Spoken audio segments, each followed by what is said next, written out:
बिस्मिल्लाहिर्रहमानिर्रहीम। Welcome to math club.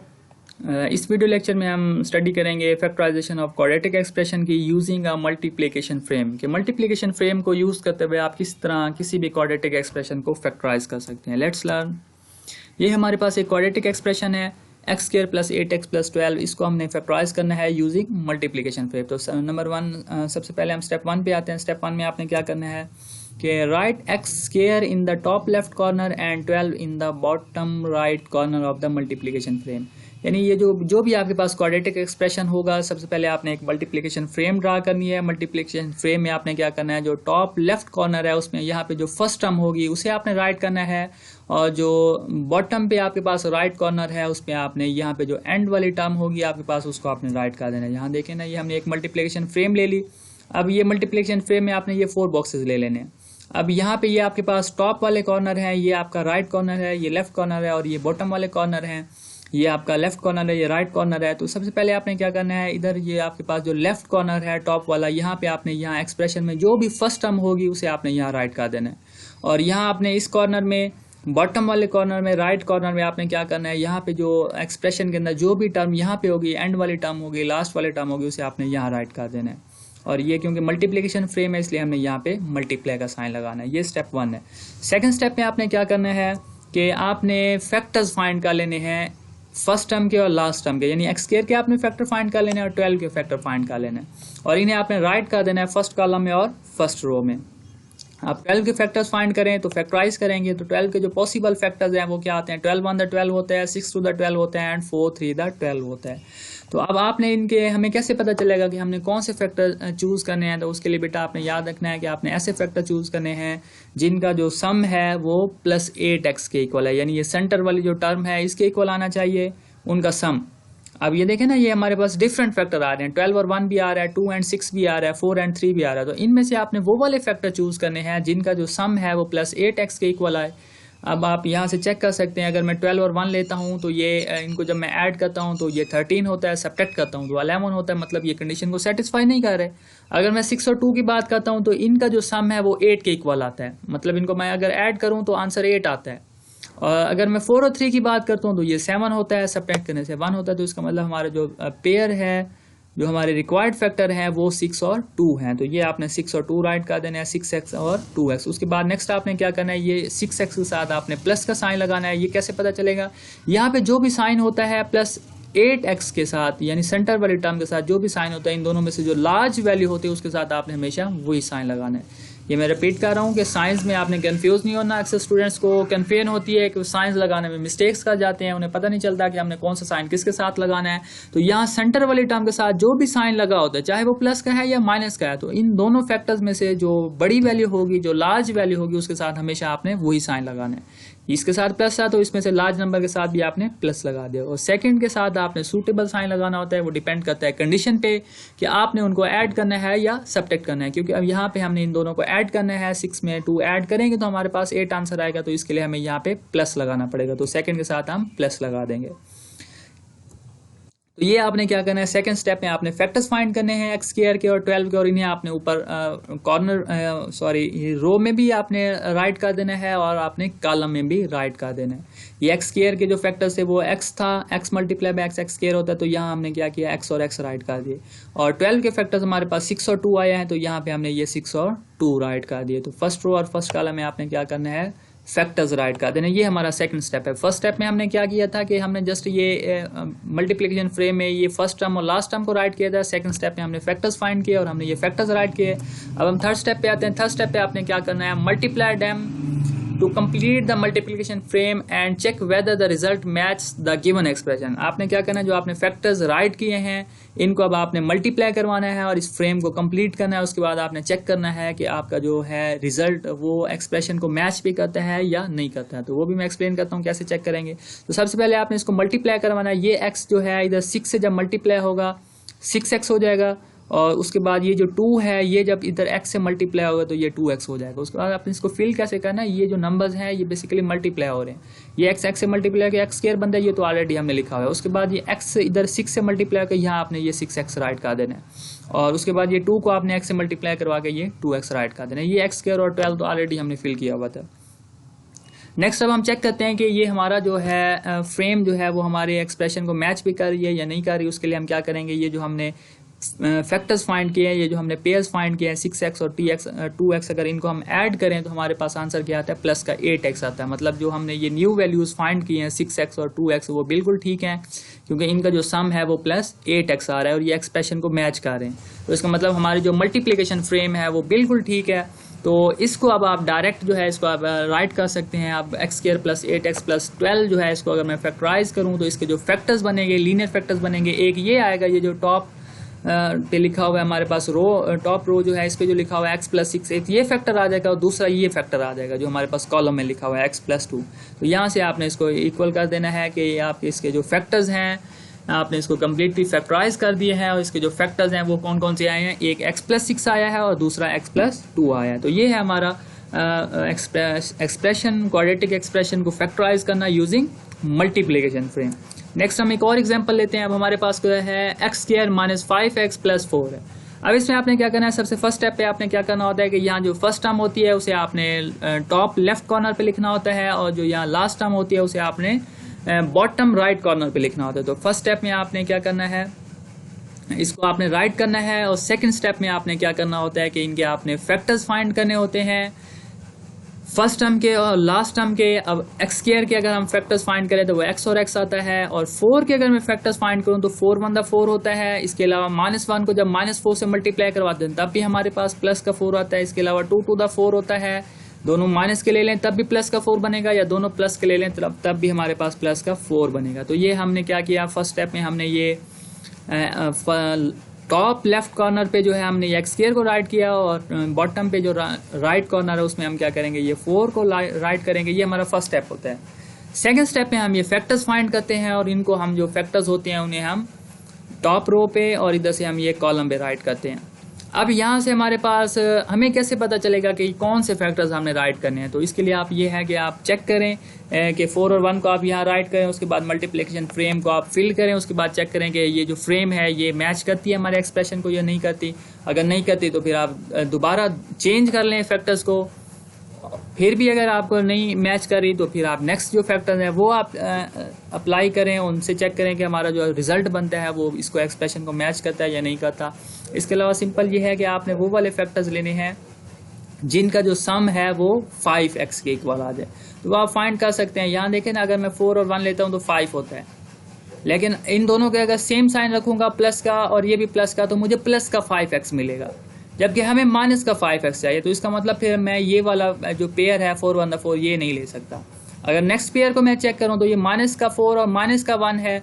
इनको जब मैं सम फाइंड करूंगा, इन्हें जब मैं ऐड करूंगा तो ये आंसर मेरे पास -5x आएगा। इसका मतलब ये वाले जो पेयर्स हैं, ये जो पेयर है -4 और -1 का, ये हमारी कंडीशन को सेटिस्फाई कर रहा है। इस तरह अगर मैं नेक्स्ट इसको चेक करूं तो ये 2 और 2 ऐड होके 4 बनेगा और अगर इन्हें मैं सब्ट्रैक्ट करता हूं तो ये 0 दे देगा आंसर। इसी तरह नेक्स्ट ये जो पेयर है ये भी ऐड होके 4 बनाएगा, तो इसका मतलब ये वाले पेयर भी सेटिस्फाई नहीं कर रहे। इसका मतलब सिर्फ यहाँ पे ये एक पेयर है जो सेटिस्फाई कर रहा है, उनका सम -5x आ रहा है, तो यही हमारा रिक्वायर्ड पेयर होगा। इसे आपने क्या करना है, यहाँ ऊपर आपने राइट कर देने हैं। इसकी फैक्टराइजेशन जो फैक्टर्स आएंगे ये आपने टॉप रो पे और इधर से ये कॉलम पे आपने राइट करना है। एक फैक्टर जो है -4 था, दूसरा -1 था, तो ये हमने -4 और ये -1 राइट कर दिया। नेक्स्ट थर्ड स्टेप में हम क्या करते हैं, मल्टीप्लिकेशन फ्रेम को कंप्लीट करते हैं। कंप्लीट आपने कैसे करना है, ये x को इधर आपने -4 से मल्टीप्लाई करवाना है तो -4x आ जाएगा। ये -1 को आपने इधर x से मल्टीप्लाई करवाना है तो ये -x आ जाएगा। नेक्स्ट आपने ये चेक करना है कि जो हमने ये फ्रेम बनाई है क्या ये मैच भी करती है एक्सप्रेशन को, यानी हमारी रिक्वायर्ड कंडीशन को सेटिस्फाई भी कर रही है या नहीं कर रही। तो उसके लिए आप क्या करेंगे, सिंपली आपने ये जो एक्सप्रेशन बनाया हुआ है -4x और -x, इन्हें आप ऐड करके चेक कर लें, इनका सम फाइंड करें। अगर ये सम -5x के इक्वल आ जाता है तो इसका मतलब आपके फैक्टर्स ठीक है, और अगर ये मैच नहीं करता तो फिर आपके फैक्टर्स रॉन्ग है, फिर आप डिफरेंट फैक्टर चूज करेंगे। तो अगर मैं चेक करूं तो ये -x और -4x इनका जो सम है वो -5x के इक्वल आता है। इसका मतलब हमारी जो मल्टीप्लिकेशन फ्रेम है ये बिल्कुल ठीक है। नेक्स्ट हम क्या करेंगे, हम ये एक्सप्रेशन को कम्प्लीटली फैक्टराइज कर रहे हैं, तो हमने फैक्टराइज कर चुके हैं। यहाँ से हमने ये फैक्टर्स, इनके 2 लीनियर फैक्टर फाइंड कर लिए हैं। यहाँ से x-4 आ जाएगा और यहाँ से ये x-1 आ जाएगा। तो ये इसकी फैक्टराइजेशन है। यहाँ से आप इसके फैक्टर्स राइट करेंगे x-4 और x-1। एक और एग्जांपल हम लेते हैं x square plus x minus 20। अब इसमें हम क्या करेंगे, फर्स्ट स्टेप पे हमारे पास जो फर्स्ट टर्म है उसे हम टॉप लेफ्ट कॉर्नर पे राइट करते हैं और जो लास्ट टर्म होती है हम उसे बॉटम राइट कॉर्नर पे राइट करते हैं। सेकंड स्टेप में हम क्या करते हैं, एक्स स्क्वायर के भी फैक्टर्स फाइंड करते हैं और माइनस 20 के भी फैक्टर्स फाइंड करते हैं। तो हम इनके क्या करते हैं, फैक्टर्स फाइंड कर लेते हैं। एक्स स्क्वायर के अगर मैं फैक्टर्स फाइंड करूँ तो वो x multiply by x, x square होता है। 20 के अगर फैक्टर फाइंड करूँ, क्योंकि यहाँ भी अब माइनस का 20 है तो इसके डिफरेंट फैक्टर्स आ रहे हैं। यहाँ देखें ना, ये माइनस 1 इंटू माइनस 20 होता है, या फिर हमारे पास -1 मल्टीप्लाई बाय 20 -20 होता है। इस तरह -2 इंटू 10 20 होता है, 2 इंटू -10 20 होता है, 5 इंटू -4 20 होता है, -5 इंटू 4 भी 20 होता है। तो अब इनमें से हमने सेलेक्ट करना है कि हमारा रिक्वायर्ड फैक्टर्स कौन से हैं, कौन सा पेयर हम इसमें से चूज करें। तो उसके लिए बेटा आपने चेक करना है कि वो वाले फैक्टर्स लेने हैं जिनका सम जो है आपके पास प्लस का x आ जाए, प्लस का 1x आए। तो आप चेक कर सकते हैं, अगर मैं 20 और 1 को चेक करूं तो ये अपोजिट साइन है, सब्ट्रैक्ट करेंगे तो 20 में से 1 माइनस करेंगे तो माइनस का 19 आ जाएगा, मतलब ये पेयर सेटिस्फाई नहीं कर रहा। इस तरह अगर यहाँ मैं चेक करूं तो यहाँ मुझे प्लस का 19 मिलेगा, मतलब ये पेयर भी सेटिस्फाई नहीं कर रहा। अगर मैं इसको चेक करूं तो माइनस का 2 है, प्लस का 10 है, इनका मैं सम फाइंड करूं तो प्लस का 8 मिलेगा, मतलब हमें चाहिए प्लस का 1x, मतलब ये वाला पेयर भी सेटिस्फाई नहीं कर रहा। अगर मैं इसको चेक करूं तो ये है प्लस का 2 और माइनस का 10, इसका मैं सम फाइंड करता हूं तो मुझे मिलेगा माइनस का 8, जबकि मुझे क्या चाहिए, मुझे प्लस का 1x चाहिए। इसका मतलब ये वाला पेयर भी सेटिस्फाई नहीं कर रहा। नेक्स्ट हम देखते हैं, प्लस का 5 है, माइनस का 4 है। इसको अगर मैं चेक करूं तो प्लस माइनस माइनस होता है, अपोजिट साइन है, सब्ट्रैक्ट करेंगे। जब सब्ट्रैक्ट करेंगे तो 5 में से 4 को माइनस करेंगे तो मुझे प्लस का 1 मिलेगा। इसका मतलब ये जो पेयर है ये हमारी कंडीशन को सेटिस्फाई कर रहा है, इनका जो सम है ये सेंटर वाले टर्म के इक्वल आ रहा है, तो मतलब यही हमारा रिक्वायर्ड पेयर है। अगर मैं फर्दर इस पेयर को चेक करूं तो ये अपोजिट साइन है, सब्ट्रैक्ट करेंगे। जब सब्ट्रैक्ट करेंगे तो मेरे पास माइनस का x आंसर आएगा, जबकि हमें प्लस का x चाहिए। तो इस तरह बेटा आपने फैक्टर्स फाइंड करने हैं। फैक्टर्स फाइंड करने के बाद फिर आपने चेक करने हैं कि आपके कौन सा पेयर आपकी कंडीशन को सेटिस्फाई कर रहा है, यानी आपने वो वाले फैक्टर्स चूज करने हैं जिनका सम जो है वो ये सेंटर वाले टर्म के इक्वल आ जाए। तो यहाँ से हमने देखा कि ये 5 और -4 हमारे रिक्वायर्ड फैक्टर्स हैं। तो फर्स्ट स्टेप पे हमने ये फ्रेम में टॉप लेफ्ट कॉर्नर पे हमने x स्क्वायर राइट किया, और जो हमारे पास बॉटम में राइट कॉर्नर होता है उसमें हम ये एंड वाले टर्म राइट करते हैं, ये राइट किया। सेकंड स्टेप पे हमने ये फैक्टर्स फाइंड करने होते हैं और फैक्टर्स को हमें राइट करना होता है टॉप रो में और यहाँ कॉलम में। तो अब हमारे जो फैक्टर्स थे वो 5 और -4 थे, ये हमने यहाँ राइट कर दिया, यहाँ हमने -4 राइट कर दिया और यहाँ पे 5 राइट कर दिया। अब नेक्स्ट स्टेप में आपने क्या करना है, नेक्स्ट स्टेप में आपने ये मल्टीप्लिकेशन फ्रेम को कंप्लीट करना है, इसे आपने मल्टीप्लाई करवाना है। ये x जब -4 से मल्टीप्लाई होगा तो यहाँ माइनस का 4x आ जाएगा, और इधर ये 5 जो है x से मल्टीप्लाई होगा तो यहाँ पे ये 5x आ जाएगा। इसको जब मल्टीप्लाई करवाएंगे ये माइनस का 4x और यहाँ पे ये 5x आ गया। नेक्स्ट अब हम चेक करते हैं कि हमारी जो फ्रेम है क्या वो मैच भी करती है एक्सप्रेशन को या नहीं। अगर तो ये मैच करती है तो इसका मतलब हमारा जो मेथड है वो बिल्कुल ठीक है, हमने इसको फैक्टराइज बिल्कुल ठीक किया है। अगर ये मैच नहीं करती तो इसका मतलब कोई मिस्टेक है। अगर मैं चेक करूँ तो ये 5x और माइनस का 4x, इनका जब मैं सम फाइंड करता हूँ तो ये प्लस का 1x आता है। इसका मतलब ये जो हमारी मल्टीप्लिकेशन फ्रेम है वो बिल्कुल ठीक है, क्योंकि ये हमारे एक्सप्रेशन को मैच कर रही है। तो नेक्स्ट आपने क्या करना है, ये हमने इसको फैक्टराइज कर दिया है। जस्ट आपने क्या करना है, इस एक्सप्रेशन को आपने रिप्लेस कर देना है लीनियर फैक्टर से, और लीनियर फैक्टर आपने यहाँ से लेने हैं। ये एक लीनियर फैक्टर है x -4 और ये दूसरा लीनियर फैक्टर है आपके पास x + 5। हम एक और एग्जांपल लेते हैं। ये हमारे पास है -x² -4x + 32। तो फर्स्ट स्टेप में हम क्या करते हैं कि जो टॉप लेफ्ट कॉर्नर होता है उसमें हम -x² राइट करते हैं, और जो राइट बॉटम होता है राइट बॉटम कॉर्नर उस पर हम +32 लेते हैं। सेकंड स्टेप में हमने क्या करना होता है, ये -x² के फैक्टर्स फाइंड करने होते हैं और यहाँ पे +32 इसके हमने फैक्टर्स फाइंड करने होते हैं। सबसे पहले हम फैक्टर्स फाइंड करते हैं। अगर मैं x² के फैक्टर्स फाइंड करूँ तो वो हमारे पास ये आएंगे -x × x, क्योंकि हमें -x² चाहिए तो ये इसके साथ माइनस लगाना पड़ेगा, क्योंकि जब मल्टीप्लाई होंगे तो हमें -x² मिलेगा। एंड 32 के फैक्टर्स फाइंड करूँ तो 1 × 32 होता है, -1 × -32 भी हमारे पास +32 होता है। इस तरह 2 16 32 होता है, -2 × -16 भी 32 होता है, 4 8 32 होता है। इस तरह -4 × -8 भी 32 होता है। अब ये हमने इसके 32 के रिक्वायर्ड फैक्टर्स फाइंड कर लिए। तो फैक्टर्स फाइंड करने के लिए सिंपली आपने उस नंबर को फैक्टराइज कर देना है, वहाँ से आप डिफरेंट फैक्टर्स फाइंड कर सकते हैं। लेकिन अब चूज कौन से फैक्टर्स करने हैं, वो वाले फैक्टर्स आपने चूज करने हैं जिनका जो सम है वो सेंटर वाले टर्म के इक्वल आए।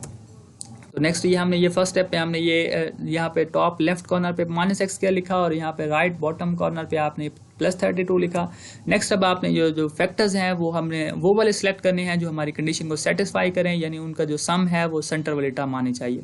तो वो हमारे रिक्वायर्ड फैक्टर 4 और 8 हैं। नेक्स्ट आपने क्या करना है, ये 8 को -x से जब मल्टीप्लाई करवाएंगे तो माइनस का 8x आ जाएगा, और 4 को जब आप यहाँ x से मल्टीप्लाई करवाएंगे तो ये 4x आ जाएगा। अब नेक्स्ट आपने चेक करना है कि ये आपकी जो फ्रेम है क्या वो ठीक भी है या नहीं। तो उसके लिए आपने यहाँ पे ये जो फैक्टर्स फाइंड किए हुए हैं, ये जो पेयर आपने बनाया हुआ है माइनस का 8x और प्लस का 4x, इनका आपने सम फाइंड कर लें। अगर तो ये सम -4x के इक्वल आ गया तो इसका मतलब आपके फैक्टर्स बिल्कुल ठीक है, और अगर आपका ये सम नहीं आता इक्वल तो फिर आपने क्या करना है, फिर आपके फैक्टर्स रॉन्ग हैं, फिर आपने ये जो डिफरेंट फैक्टर्स बनाए हुए हैं ये चेंज करके आपने चेक कर लेना है। नेक्स्ट स्टेप में हमने क्या करना होता है, अगर ये हमारी जो फ्रेम है ये मैच कर जाती है एक्सप्रेशन को, तो इसका मतलब हमने फैक्टर्स फाइंड कर लिए हैं, इसको फैक्टराइज कर दिया है, और कौन कौन से फैक्टर आए हैं, एक ऊपर वाला ये जो फैक्टर है x + 8 और दूसरा ये -x और +4। नेक्स्ट हम एक और एग्जाम्पल लेते हैं, ये हमारे पास 4x² - 6x -4। तो बेटा यहाँ देखिए, यहाँ से 2 कॉमन आ रहा है, और इस चीज़ का आपने खास ख्याल करना है। जब भी आपने फैक्टराइज करना है, कोई भी क्वेश्चन है आप फैक्टराइज कर रहे हैं, तो सबसे पहले आपने चेक करना होता है कि अगर कोई एलिमेंट कॉमन आ रहा है तो आपने उसको कॉमन लेना होता है। तो यहाँ क्योंकि 2 कॉमन आ रहा है तो इसलिए हमने यहाँ से 2 कॉमन ले लिया, तो 2 to the 4 हो गया, 2 3 the 6 हो गया, एंड 2 to the 4 हो गया।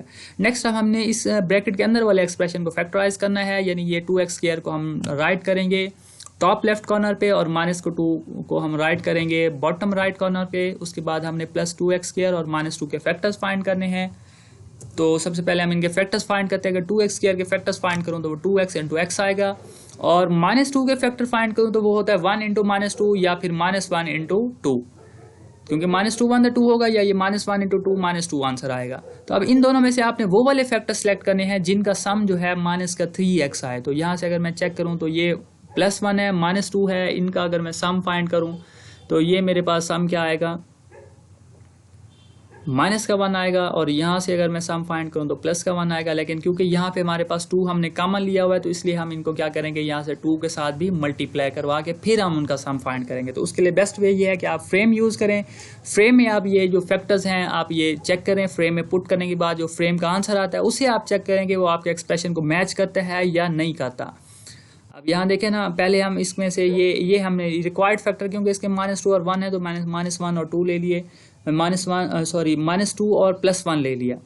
अब इसको अगर मैं चेक करता हूँ तो यहाँ देखिए, इसको जब मैं मल्टीप्लाई करवाता हूँ तो ये -4x आएगा, और यहाँ पे x जब 1 से मल्टीप्लाई होगा तो ये +1x आएगा। अब अगर मैं इसका सम फाइंड करूँ तो ये सम जो है वो -3x के इक्वल आ रहा है, मतलब हमारी कंडीशन को सेटिस्फाई कर रहा है। लेकिन बेटा अगर आपको कन्फ्यूजन हो रही है, आपको फैक्टर्स फाइंड करने में प्रॉब्लम हो रही है, तो बेटा आपने क्या करना है, आपने ये जो डिफरेंट फैक्टर्स हैं इन्हें आपने यहाँ पुट करके आपने फ्रेम कंप्लीट करनी है। जब आपकी ये प्रैक्टिस हो जाएगी तो आपको ये 3 स्टेप फॉलो करने की ज़रूरत नहीं। जस्ट आप एक दफ़ा फ्रेम बनाएंगे, यहाँ फर्स्ट टर्म लिखेंगे, यहाँ लास्ट टर्म लिखेंगे, और उसके बाद आपने फैक्टर्स को यहाँ रिप्लेस करना है, फ्रेम को कंप्लीट करना है। उसके बाद आपने चेक करना है कि हमारा जो आंसर है वो सेंटर वाली टर्म मिलती है या नहीं मिलती। अगर तो मिल जाते तो इसका मतलब आपके फैक्टर्स बिल्कुल ठीक है, और अगर आपको सेंटर वाली टर्म नहीं मिल रही तो इसका मतलब आपने फैक्टर्स रॉन्ग ली हैं, तो आपने फैक्टर्स चेंज करके चेक कर लेना है। उसके बाद आपने क्या करना है, ये जो हमारी एक्सप्रेशन है इसे आपने फैक्टराइज कर लिया है। अब इसके 2 फैक्टर आए हैं, एक x - 2 है और दूसरा आपके पास 2x + 1 है, तो इसे आपने यहाँ इसकी जगह पे आपने ये रिप्लेस कर देने हैं। एक और हम एग्जांपल लेते हैं। अब ये 3x² है, +7x है, -6 है, इसे अब हम डायरेक्ट ही जो है वो फैक्टराइज करते हैं मल्टीप्लिकेशन फ्रेम यूज़ करते हुए। उसमें सबसे पहले स्टेप में हम इनके सबसे पहले आपने इनके फैक्टर्स फाइंड कर लें। तो ये 3x² के फैक्टर्स फाइंड किए तो 3x × x आ गया। उसके बाद ये -6 है, इसके फैक्टर फाइंड करें तो -1 × -6 आता है, और ये +1 और इंटू -6 आता है, और दूसरे नंबर पे -2 × 3 आता है, और 2 × -3 आता है। ये आपके रिक्वायर्ड फैक्टर हैं। अब आपने क्या करना है, आपने फ्रेम में पुट करके चेक कर लेना है कि कौन से जो आपके फैक्टर्स हैं वो आपकी कंडीशन को सेटिस्फाई कर रहे हैं। तो अब इसके रिक्वायर्ड फैक्टर 3 और -2 हैं जो इसकी कंडीशन को सेटिस्फाई कर रहे हैं। अगर आपको फैक्टर्स फाइंड करने में प्रॉब्लम होती है तो आप बारी बारी पहले आप चेक कर लें, 1 और -6 को आप पुट करें और इनको फ्रेम को जो फ़ौरन से मल्टीप्लाई करें और चेक करें कि आपकी जो फ्रेम है वो एक्सप्रेशन को मैच करती है या नहीं करती। फिर आप जो है -1 और 6 ले लें, फिर -2 और 3 ले लें, फिर 2 और -3 ले लें। तो जो फैक्टर्स आपके सेटिस्फाई करेंगे आपकी कंडीशंस को, यानी आपके एक्सप्रेशन को मैच करेगी फ्रेम, वही आपके रिक्वायर्ड फैक्टर होंगे। तो अब इनको अगर मैं चेक करूँ तो यहाँ देखें ना, इनका जो ये हमारे पास सम है, अब ये देखें ना, ये 9x और -2x आया है। जब इनको हमने मल्टीप्लिकेशन फ्रेम को कंप्लीट किया है तो इसका जब मैं सम फाइंड करता हूँ तो वो +7x आता है, जो कि सेंटर वाली टर्म है। इसका मतलब हमारे ये जो पेयर्स हैं -2 और 3, ये हमारे जो है रिक्वायर्ड फैक्टर हैं और ये पेयर बिल्कुल ठीक है। तो इस तरह आपने ये चेक करके फाइंड कर लेने। तो इसको जब हम एक्सप्रेस करेंगे प्रोडक्टिव फॉर्म में, तो ये हमारे दो लीनियर फैक्टर बन जाएंगे। एक हमारे पास x+3 होगा और दूसरा हमारे पास 3x-2 होगा। बेटा उम्मीद है कि आपको क्लियर हो गया होगा कि आपने किस तरह जो है फैक्टराइज करना है किसी भी क्वाड्रेटिक एक्सप्रेशन को यूजिंग मल्टीप्लिकेशन फ्रेम। लेकिन फिर भी अगर कोई कन्फ्यूजन है, कोई बात आपको समझ नहीं आती, तो आप मुझे कमेंट कर सकते हैं। इसके अलावा बेटा मैं इधर लिंक में आपको वीडियो का लिंक दे देता हूँ जो मैंने बनाई है। एक और मेथड है जो बहुत ही आसान और सिंपल मेथड है फैक्टराइज करने का क्वाड्रेटिक एक्सप्रेशन को, और मुझे नहीं लगता कि उससे ज़्यादा कोई आसान मेथड हो। ये भी आसान मेथड है मल्टीप्लिकेशन फ्रेम, लेकिन इसमें थोड़ी सी कन्फ्यूजन होती है फैक्टर्स को फाइंड करने में, फैक्टर्स को चेक करने में थोड़ा सा टाइम कंज्यूमिंग है। लेकिन बहरहाल ये भी आसान है, इतना कोई मुश्किल काम नहीं है। लेकिन इससे ज़्यादा आसान और जो मुझे सबसे आसान लगता है, और मुझे नहीं लगता कि उससे आसान कोई मेथड हो, वो है, उसका भी एक मैंने वीडियो लेक्चर बनाया हुआ है, मेरे चैनल पे है, आप उसे भी फाइंड कर सकते हैं, आप राइट कर सकते हैं। Quadratic expression, factorization of quadratic expression just in 3 steps, simple and easy way. और उसका लिंक मैं यहाँ वीडियो के डिस्क्रिप्शन में दे देता हूँ, अगर आप चाहें तो आप उसे भी सर्च करके लिसन करें। Thank you so much and अल्लाह हाफिज़।